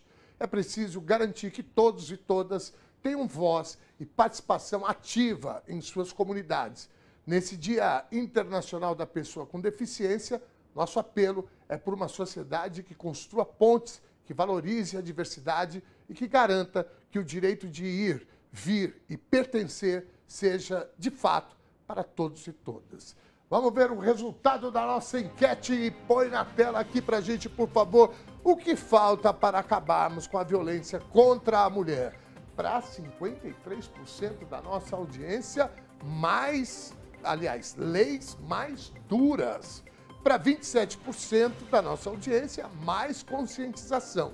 Para 20%, diminuir a desigualdade social. Lembrando que a especialista, a nossa convidada do dia, votou na opção B, mais conscientização. 27% da nossa audiência votou junto com a delegada Renata Krupp, nossa convidada especial de hoje. Muitíssimo obrigado pela sua companhia aqui no TVT News, segunda edição. Amanhã a gente está de volta às 4 da tarde, ao vivo, com mais notícia, opinião, comentaristas e muito mais. Beijo grande e até amanhã.